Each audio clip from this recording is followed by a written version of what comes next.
আপনারা কি জানেন পৃথিবীর সবচেয়ে শীতলতম স্থান অ্যান্টার্কটিকার গভীর বরফের নিচে কি লুকিয়ে আছে? সম্প্রতি বিজ্ঞানীরা এমন এক রোমাঞ্চকর তথ্য সামনে এনেছেন যা আমাদের কল্পনাকেও হার মানায়। অ্যান্টার্কটিকার বরফের নিচে পাওয়া গেছে এক বিশাল নদী উপত্যকা এবং প্রাচীন বনাঞ্চল, যেটি প্রায় 3.5 কোটি বছর ধরে লোকচক্ষুর অন্তরালে ছিল। সেই হারানো পৃথিবীর আদ্য প্রান্ত নিয়ে বিস্তারিত থাকছে ডেস্ক রিপোর্টে। পৃথিবী এক রহস্যের ভাণ্ডার। এখনও পৃথিবীর অনেক রহস্য উন্মোচন করতে পারেননি বিজ্ঞানীরা।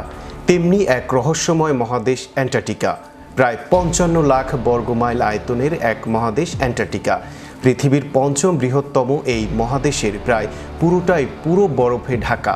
স্থায়ী মানব বসতির জন্য কোনোভাবেই উপযুক্ত নয় বিস্তীর্ণ এই অঞ্চল। বরফে ঢাকা সাদা এই মহাদেশের অনেকাংশে এখনও পা পড়েনি মানুষের।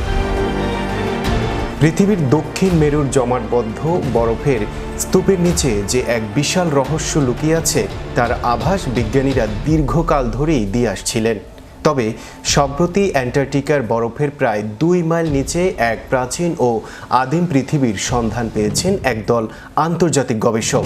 অত্যাধুনিক রাডার প্রযুক্তি এবং স্যাটেলাইট ইমেজ ব্যবহার করে বরফের অ্যান্টার্কটিকায় এখনও কিছু গাছ দেখা যায়, যেগুলো মূলত গুল্ম জাতীয়।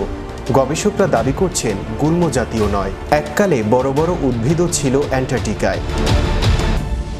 এখন যেসব অঞ্চলে গুটি গুটি পায়ে পেঙ্গুনেরা ঘুরে বেড়ায়, সেই সব জায়গা বহু বছর আগে ভরে থাকত সবুজ বনভূমিতে। গবেষকরা রেডিও ইকো সাউন্ডিং নামক প্রযুক্তি ব্যবহার করেছেন।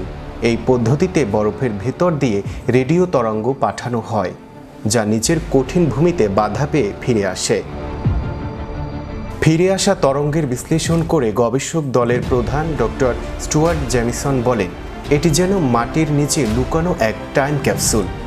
আমরা এমন এক ল্যান্ডস্কেপ দেখছি যা গত 3 কোটি বছর ধরে স্পর্শহীন অবস্থায় রয়েছে।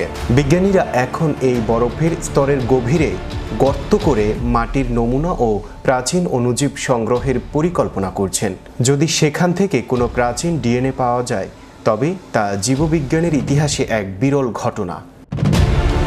Magic Bangla TV news desk.